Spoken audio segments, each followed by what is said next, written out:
I'm Damien Evans, the Director of the University of Sydney's Archaeological Research Centre here in Cambodia. The University of Sydney's been involved in the work for 13 years now here at Angkor. And, you know, we found similar things in different areas and different places, but it's been a very gradual process over the course of a decade or more. Whereas what we have now with this instrument is just bang, all of a sudden, an immediate picture of an entire city that people didn't know was there before, which is remarkable. So instead of this kind of very long, gradual process, you have this kind of sudden eureka moment where you bring the data up on screen for the first time, and there it is, this ancient city very clearly in front of you. Today what we've been doing is basically going around to different areas in this Phnom Kulen zone that we've identified as being areas of interest using the Lidar data. I'd rather go right there. As you can see, our guide is missing a leg. According to the GPS, we've just arrived at the outside edge of the dome field. And you see the slope of the land going up here. This is just the edge of the dome. So we're just about to climb up onto the top of the first of the domes in this big field. So what looks to be just forest or scrubland, kind of empty landscape, actually we can see from above very clearly used to be part of the medieval urban fabric of Angkor. And so there are these features like roadways, canals, and these very strange kind of domes, we call them, these big mounds on the landscape that we need to go and investigate on the ground just to see what they actually are. It's not enough just to kind of look from the air and see these things and say, oh, hey, there's an Angkorian feature. We actually need to go out and verify what we're seeing on the ground as well, which is not an easy business, but it's necessary to do at least part of it. So, by and large, the remains of the temples have disappeared or are buried. Sometimes the temples may have even been made of wood, but a surefire way of telling that this was a temple is the existence of one of these pedestals here. So every tower during the Angkor period had one of these pedestals right in the middle of the tower, which was where the central statue was placed into this pedestal. This one's fallen on its side, but we know very clearly that this was a temple on account of this being here. Axis of it's not in the axis, no, it's reached a corner somehow. Northwest on Wow. It's cool. That's way cool, actually. 380 meters. So new model? You've never seen anyone like this? It's half and half. It's some kind of transitional thing between a pre-Angkorian and an Angkor. It's a hybrid.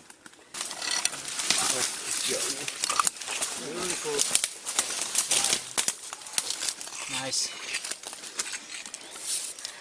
Wow.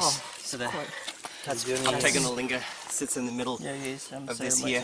Oh, whoa. There are a lot of temples known previously in this Phnom Kulen area, several dozen temples, but it was previously understood to be just a collection of isolated temples. So if you looked at a map of this area, you'd see a scatter of points just kind of here and there in the forest.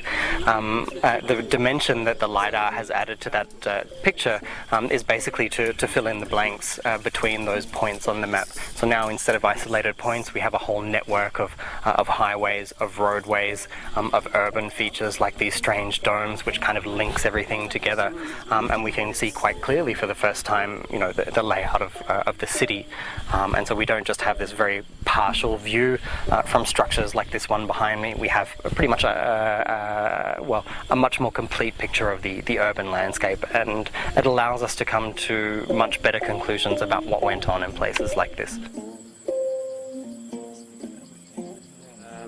Our main goal, if we talk about the archaeological activities, is to map the mountain, to research and to excavate any archaeological sites, and to implicate the government into the conservation of those sites.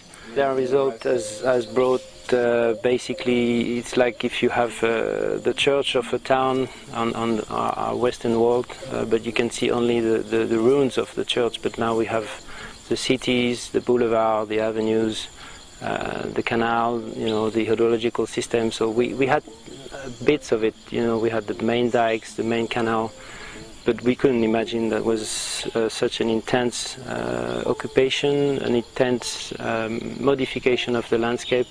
Also, they must have cut a lot of forest at that time to do all these features. What is very surprising also is that it's very similar to Angkor, which means it's very orientated east-west or north-south, which is easy to do on a flat plain like Angkor, but in Kulen it's still the main constraint for us before the Lidar was the topography, which is not really flat, and also the vegetation. And with a tool like a Lidar, you kind of avoid and have a great image of a city coming out. So it's a great input, but still years of work coming on.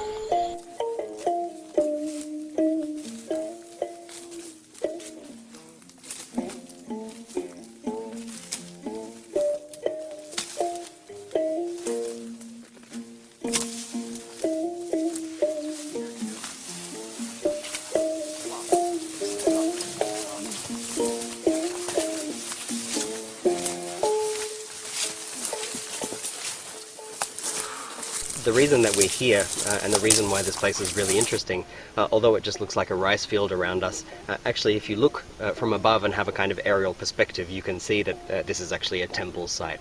So this mound that's right behind me here is in the center of a large enclosed complex which would have housed the temple. This is actually incredibly unique in terms of this area, in terms of it being unlooted. So it's completely undisturbed by looters. So this is one of the real advantages of the Lidar, is that you can see things on the landscape that are so subtle that even looters, local people and so on don't know that they were temples. You know, they would have no conception of this being a temple at one stage. So we can see that it is, though, not only from this aerial perspective, but the reason why we go tramping through the jungle for extended periods of time is to confirm the fact that it was a temple using stuff like this that we find on the ground. So what we have here is a brick, which signifies that this was a religious structure, because all non-religious structures were made of wood. So this is basically a temple devoted probably to a god. We don't see many of these bricks. There's not much evidence of this around here, and that's largely because this temple is unlooted, so the looters haven't dug down and thrown material all over the place. But it's very clear that this is a temple site, so it's quite an amazing discovery.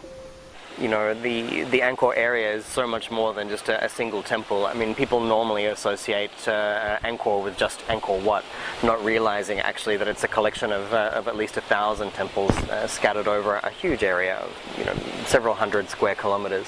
And so actually the Kulen is just kind of one component of that extended landscape.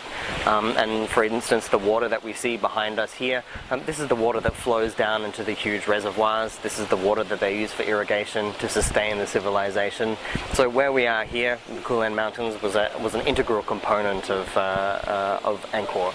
Yeah, it's amazing. I mean, we had reasonable expectations, I guess, of what we would find using the Lidar data, but what we've ended up with has just blown our minds. I mean, it's just absolutely incredible what we can see. I mean, it's far exceeded our expectations in terms of the features that we've uncovered, how clearly we can see things like temples, the new things that we had no idea that were there. I mean, it's really the future of remote sensing in archaeology, and I would expect in 5 or 10 years' time for it to be absolutely routine. The next step from here, I mean, the way forward probably is to increase our coverage, to increase the aerial extent, because you can see in the mapping work that Stefan has done, you know, the new features extend right to the end of to the edge of the Lidar data, and that's just because the Lidar data ends there. I mean, it's almost certain that this city was much larger than this picture that we're seeing from our very limited coverage. So I guess from my point of view, the next step will be to try and increase and expand that coverage, so we can get a really complete picture of what these cities look like. But that of course takes a lot of money. It's an expensive technology, and so we have to work pretty hard towards fundraising, convincing people that it's worthwhile, and so on, which is a big challenge. But like I said, I think in a few years this will be an absolutely routine thing, but we're just kind of pioneering the approach, I guess, here in Angkor.